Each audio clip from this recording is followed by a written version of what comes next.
Welcome back to Joe Sonner Boxing. If you think of the cruiserweight division in Britain, it's kind of jam-packed because we've got Vidal Riley, Chevon Clark, Jordan Thompson lost last weekend, probably move up to heavyweight. And we also saw tonight, headlining at the York Hall, we saw Ellis Zorro, who defeated Luca D'Ortenzi of Italy. Over 10 rounds. This was for the WBO European title, although that's not a real European title. The only European title that really counts is the EBU, you know, that blue belt, blue with the gold lettering. But it has to be said that it was a 10-round decision, unanimous decision. I had it 97-93. I think I gave D'Ortenzi the 3rd, the 6th and 8th or 9th, I think it was. I can't remember offhand. Just finished watching it. But there's no doubt that Zorro, although D'Ortenzi did have his moments, and like I said, I did give him 3 rounds, and he did put it on Zorro, but he just didn't do enough work. He wasn't consistent enough. And for Zorro, this was the first time he'd been beyond 8 rounds. So the 10 rounds, even though it was for that silly belt, the 10 rounds it's good experience, very, very good experience. I'd like to see Zorro, even though he's 31, he's a sort of young 31. He's gone to 16 wins, no defeats, no draws, but he's only got 7 KOs. I'd like to see him do a few more 10-rounders, and then maybe make a run for the proper EBU belt. You know, start doing 12-round fights for that belt. Although I think Tommy McCarthy, is he going for it over in Poland or Italy or somewhere? Anyway, I can't remember offhand. Anyway, getting back to this fight, it was a solid performance by Zorro. You may remember Zorro earlier in the year flattening Hosea Burton. I think Burton since retired with an enormous. I think he got him on the ropes, landed one almighty wallop, and Burton hit the floor like he'd been shot, which was a very picturesque highlight reel knockout for Zorro. But he's not really a banger, and to be honest, he didn't put Luca D'Ortenzi in any trouble really. D'Ortenzi came in with 17 wins, only 4 KOs, 3 defeats. They're all on points and no draws.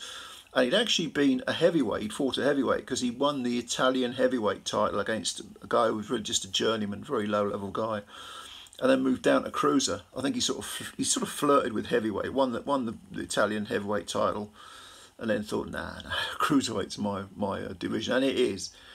Because he doesn't look, he's 6'1", he doesn't look like a particularly big cruiserweight. He didn't look any bigger than Zorro, to be honest. But he did come in having lost 2 of his last 4. Both, like I say, both on points. His last fight was a 10-round unanimous decision loss. It was close, but it was to a guy called Leon Harth, who I think was 25 wins, 4 or 5 defeats, something like that, over in Germany. And then 3 fights before that, he was back in Germany.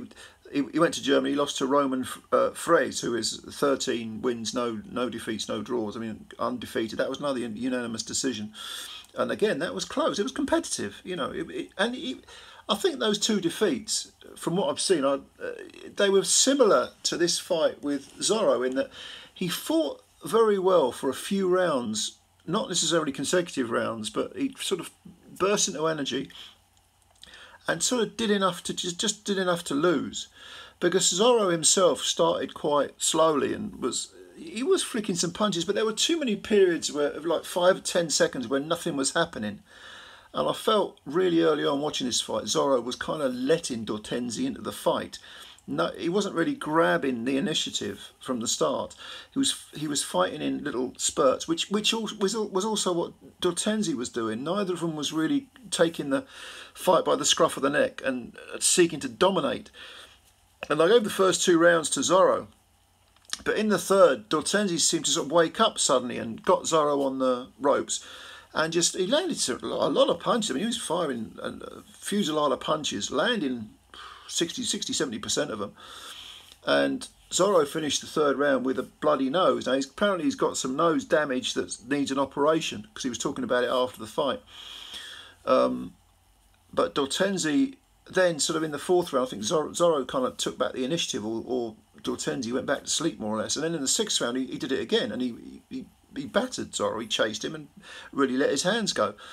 And if D'Ortenzi had, you know, a bit more of a gas tank, perhaps, well, maybe just gambled a bit more and threw punches earlier, you know, more consistently, and ran the. If he was prepared to run the risk of maybe having to, you know, go through that fatigue barrier instead of, you know, just doing enough to lose, winning a few rounds here and there, but finishing and yeah, I'm fine, you know, 10 rounds, did that. But really, yeah, all right. Well, why are you skipping along? Because in one of the rounds he came out and he was like bouncing around. I think it was the 6th round. He was bouncing, and you sort of thought, okay, he's obviously seen that Zorro has only done 8 rounds once before, which was against Dex Spellman, and that was quite a tough fight.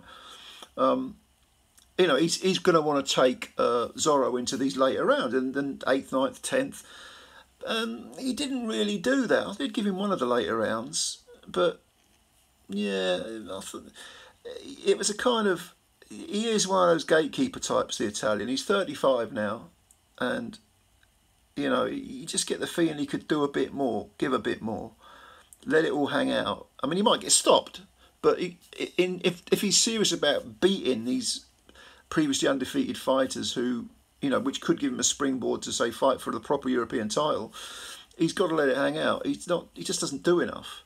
Having said that, Ellis Zorro, I don't know whether he had the 10 rounds on his mind, but he needs to up the work rate as well. There needs to be more consistency. The punches need to flow more, instead of, you know, a jab here, then a right hand, then a little burst, then nothing for 10 seconds, and then maybe a double jab, and then a cross, and you know, it's all a bit bitty, and the whole thing was at times a bit scrappy, to be honest with you. But you know, I'm trying to give constructive criticism. I'm not slagging anyone off here. Zorro, he got the win. That's good. 10 rounds under the belt. He'll have the operation on his nose. Fix that. D'Ortenzi, 35, might pick up a few more paychecks against. Like I say, we've got loads of cruiserweights over here. Bring him over, and you know, we'll compare and contrast him against different British cruisers. But yeah. Good win for Zorro. So yeah, I'd like to see him make another couple of 10 round defences of this WBO European Cruiser thing, just to sort of get some more experience, and just to maybe try out a few things that he's trying in the gym.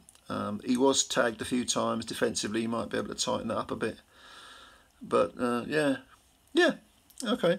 Well, those are the cruisers. Let me know what you think if you saw the fight. Like I said, I had it 97-93, so 9-7 in rounds.